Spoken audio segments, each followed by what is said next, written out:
پاکستان پر جارحیت مسلط کی گئی تو دشمن کو منہ توڑ جواب دینے کے لیے تیار ہیں۔ D G I S P R کا دو ٹوک پیغام واضح کیا۔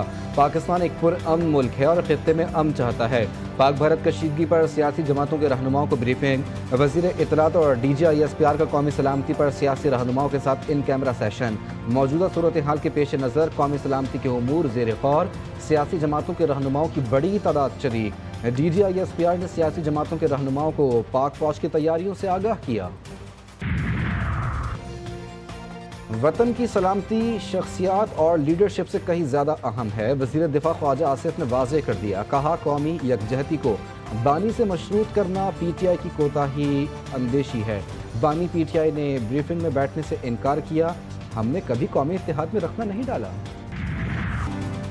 پاکستان کی سفارتی کوششیں مزید تیز، وزیر اعظم شہباز شریف اور ملائیشین وزیر اعظم کے درمیان ٹیلی فونک رابطہ۔ پہلگام فالس فلیگ آپریشن کے تناظر میں پاکستان کے موقف سے آگاہ کیا۔ شہباز شریف نے کہا عالمی تحقیقات میں ملائیشیا کی شرکت کا خیر مقدم کریں گے۔ پہلگام واقعہ پاکستان سے جوڑنے کی مذموم کوشش کی مذمت کرتے ہیں۔ دہشت گردی کے خاتمے کے لیے پاکستان نے بھاری جانی نقصان برداشت کیا۔ اسحاق ڈار نے بھی ملائیشین ہم منصب سے فون پر بات کی، موجودہ علاقائی صورتحال اور پیش رفت سے آگاہ کیا۔ ملائیشیا کے وزیر خارجہ نے پاکستان کے موقف کی حمایت کر دی۔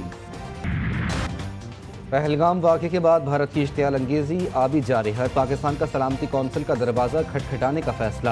نائب وزیر اعظم کی مستقل نمائندے کو سلامتی کونسل اجلاس بلانے کے لیے اقدامات کی ہدایت۔ سنتاس معاہدے کی معطلی کے بھارت کے غیر قانونی اقدامات کو دنیا میں اجاگر کیا جائے گا۔ پاکستان واضح کرے گا بھارتی اقدامات خطے میں امن و سلامتی کو خطرے میں ڈال رہے ہیں۔ پاکستان کی مضبوط سفارتکاری، Bharat Pahalgam false flag operation پر دنیا میں تنہا۔ بین الاقوامی سطح پر بھارت کے جارحیت پر مبنی بیانیے کو تمام بڑے ممالک نے مسترد کر دیا۔ روسی وزیر خارجہ سرگئی لاروف کا بھارتی ہم منصب ایس جے شنکر سے ٹیلی فونک رابطہ۔ کہا ماسکو امن کا حامی ہے، بھارت اور پاکستان کے درمیان کشیدگی کو دو طرفہ مذاکرات کے ذریعے حل کیا جائے۔ بھارت نے پاکستان کی طرف منہ کیا تو غرور خاک میں ملا دیں گے، وزیر اعظم کی دشمن کے لیے دو ٹوک پیغام۔ نواز شریف سے ملاقات میں گفتگو کے دوران کہا میدان جنگ میں شکست دیکھ کر بھارت پاکستان کے خلاف سازشوں پر اتر آیا۔ پہلگام ڈرامہ رچا کر بھارت کی عالمی سطح پر دہشت گردی کھل کر سامنے آ گئی، منہ چھپانے کے قابل نہیں رہا۔ نواز شریف کا عالمی رہنماؤں کی جانب سے حمایت پر اظہار تشکر۔ کہا دوست ممالک نے اپنا حق ادا کر دیا۔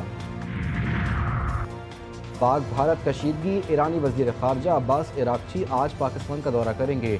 پاکستانی حکام سے علاقائی صورتحال پر بات چیت ہوگی۔ عباس عراقچی کا رواں ہفتے بھارت کا دورہ بھی شیڈیول، ایرانی وزارت خارجہ کی تصدیق۔ بھارت میں مسلمانوں پر حملے، او آئی سی کا اظہار تشویش، اقوام متحدہ اور او آئی سی کو مقبوضہ کشمیر تک رسائی دینے کا مطالبہ۔ آزاد انسانی حقوق کمیشن کا کہنا ہے کہ پہلگام واقعے کے بعد مسلمان نشانہ بن رہے ہیں۔ بھارت اقوام متحدہ کے معاہدوں کی خلاف ورزی کر رہا ہے۔ اقوام متحدہ سے مقبوضہ کشمیر میں فیکٹ فائنڈنگ مشن بھیجنے کی بھی اپیل۔ کراچی سے علماء کے ایک بہت موقر وفد یہاں ہماری حاضری ہوئی ہے تاکہ ہم اپنی افواج کو سپورٹ کریں۔ ان موجودہ حالات میں ہمارے لیے اس سے بہتر کوئی عبادت نہیں ہے ہم اپنی فوج کے ساتھ کھڑے ہوں اور اپنے جوانوں کی سپورٹ کریں، ان کی مدد کریں۔ واہگہ بارڈر پر نعرہ تکبیر، اللہ اکبر اور پاکستان زندہ باد کے نعروں کی گونج، جیوے جیوے پاکستان کے بھی نعرے۔ واہگہ بارڈر پر پریڈ اور پرچم اتارنے کی تقریب، خواتین اور بچوں سمیت شہریوں کی کثیر تعداد شریک۔ پنجاب رینجرز کے جوانوں نے شاندار پریڈ کا مظاہرہ کیا۔ مفتی عبدالرحیم نے کہا پہلگام واقعے کا پاکستان پر الزام بے بنیاد ہے، علماء کرام مسلح افواج کی شانہ بشانہ ہیں۔ مفتی طارق مسعود بولے مودی خطے کا امن تباہ کرنا چاہتا ہے، مودی کی دھمکیاں گیدڑ بھپکیوں کے سوا کچھ نہیں۔ انٹیلیجنس شواہد ہیں بھارت پاکستان پر حملہ کرنے کی منصوبہ بندی کر رہا ہے۔ روس میں پاکستانی سفیر خالد جمالی نے دنیا کو خبردار کر دیا۔ کہا اگر بھارت نے حملہ کیا تو مکمل طاقت سے جواب دیں گے۔ پانی کے مسئلے پر کسی بھی جارحیت کا جواب جنگ سے تصور ہوگا۔ پہلگام حملے پر بھارت کے اندر سے فالس فلیگ کی آوازیں اٹھنا شروع۔ پہلگام میں بھارتی شہریوں کے خون کی ہولی کھیلی گئی۔ بھارتی سیکیورٹی ایجنسیز خواب غفلت میں سوئی رہیں۔ ٹائمز آف انڈیا نے سوالات اٹھا دیے۔ الجزیرہ کی رپورٹ نے بھی پہلگام فالس فلیگ آپریشن اور بی جے پی کے ڈرامے کا پول کھول دیا۔ پاکستان جو ہے اس کو تو چاہیے کہ مسلسل